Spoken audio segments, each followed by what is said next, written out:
Who is your silent admirer और obsessed with you, यानी कौन जो है साइलेंटली आपको एडमायर कर रहा है या कर रही है, बिकॉज ये जेंडर स्पेसिफिक नहीं है, और आपसे बहुत ऑब्सेस्ड है. So hello and welcome to soothing souls. तो फ्रेंड्स, इस जनरल कलेक्टिव रीडिंग में यही आज का टॉपिक रहेगा.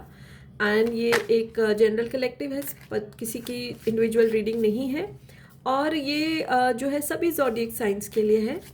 प्लस जेंडर स्पेसिफिक जैसे मैंने बोला नहीं है. मेल फीमेल जो है व्यूअर्स आप देख रहे हैं, तो सेम जो है जेंडर भी हो सकता है सामने वाले का, या डिफरेंट जेंडर भी हो सकता है.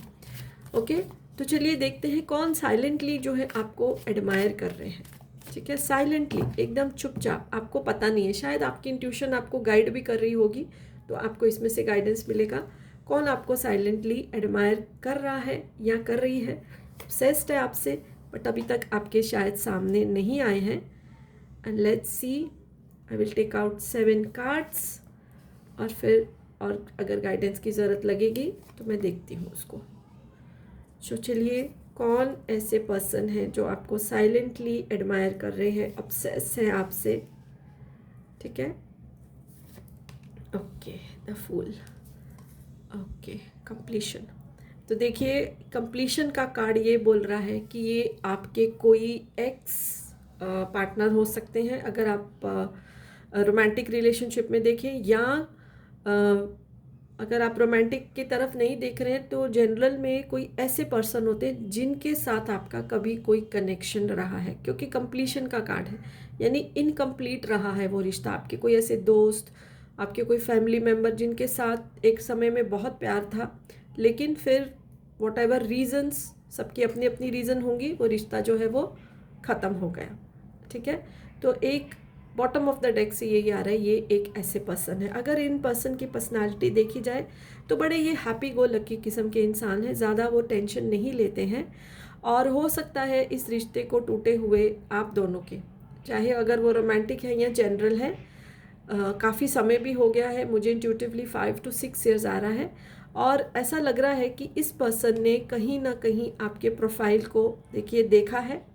ठीक है, और आपका जैसे हम कभी किसी को सडनली कोई हमारे सामने पास्ट का कोई पर्सन आ जाता है, और इतना हम उसके बारे में सोचते हैं कि आप उनके ड्रीम्स में भी आए होंगे, और वो जब पहली बार आपका प्रोफाइल बहुत टाइम के बाद उनके सामने आया तो वो सो भी नहीं पाए होंगे, बहुत ज़्यादा आपकी याद जो है उनको आई होगी.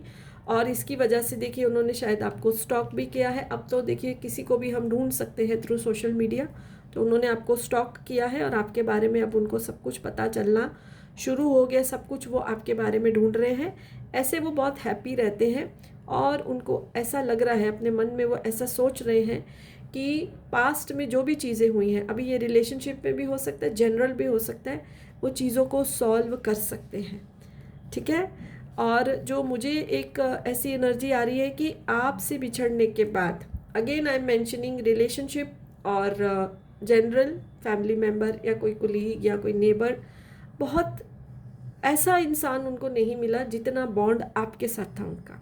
ठीक है, चाहे वो बहुत खुश मिजाज है, लेकिन कभी कभी जब वो इतने अकेलापन या एक ऐसी सोल को ढूंढते थे, एक ऐसे पर्सन को ढूंढते थे जिससे सब दिल की बातें वो कर सके, तब हमेशा उनको आपकी याद आई है, क्योंकि जो बॉन्डिंग आपके साथ थी उनकी कभी किसी के साथ नहीं हो पाई है.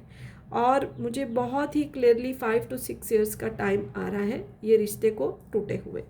ठीक है, इस समय जो ये पर्सन है फाइनेंशियली बहुत बहुत ज़्यादा वो स्ट्रॉन्ग है.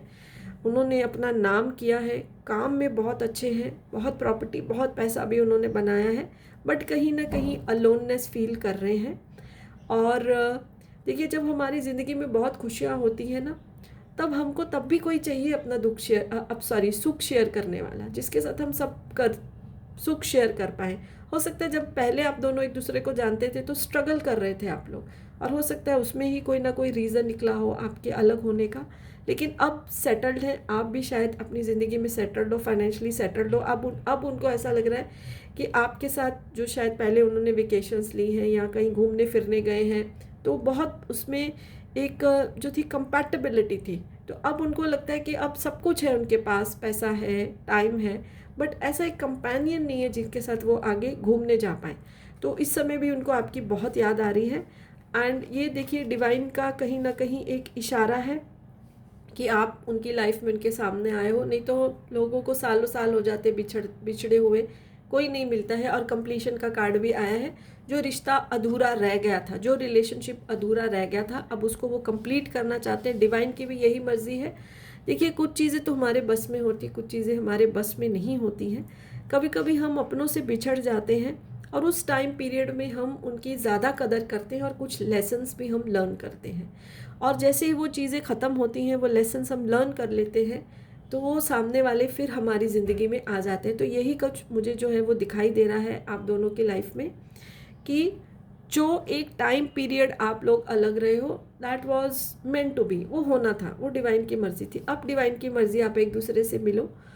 अब एक डिवाइन टाइम है, राइट टाइम है, आप एक दूसरे से मिलो। और ये पर्सन ही देखिए आपको कांटेक्ट करेंगे। ये आपके एक्स पार्टनर भी हो सकते हैं, ये आपके कोई ऐसे neighbour, family member, friend, colleague भी हो सकते हैं जिनके साथ आप पहले एक कनेक्शन में थे, जानते थे एक दूसरे को, बहुत अच्छी बॉन्डिंग थी। But due to some reasons ये बॉन्डिंग और ये रिलेशनशिप ख़त्म हो गया। अब यही पर्सन आपको कांटेक्ट करेंगे, डिवाइन ने उनके ही दिमाग में डाला है इस रिश्ते को कंप्लीट करने का। तो देखिए आपको थोड़ा और आइडिया मिले तो मैं कुछ नेम इनिशियल्स निकालूंगी जो हो सकता है इस पर्सन से मैच खाते हो, तो आपको भी एक आइडिया हो जाएगा। तो देखिए सबसे पहले आ रहा है एन। इनका फर्स्ट नेम एन से स्टार्ट हो सकता है, इनका फर्स्ट नेम एम से भी स्टार्ट हो सकता है, इनका फर्स्ट नेम आर से भी स्टार्ट हो सकता है, ए से भी स्टार्ट हो सकता है। तो ये चार ही मुझे निकालने का मन हुआ है, तो ये उनके नेम इनिशियल हो सकते हैं। अब आप सोचिए, वेट करिए, आपको कोई मैसेज आ सकता है या आपको ऑलरेडी कुछ साइन मिलने शुरू हो जाएंगे। अगर ऐसा है तो मुझे कमेंट बॉक्स में बताइए एंड क्लेम कीजिए इस रीडिंग को। कोई भी कलर का हार्ट पोस्ट करके आप क्लेम कर सकते हैं, पेज फॉलो नहीं किया तो कर सकते हैं। So yes, bye for and blessings to all of you.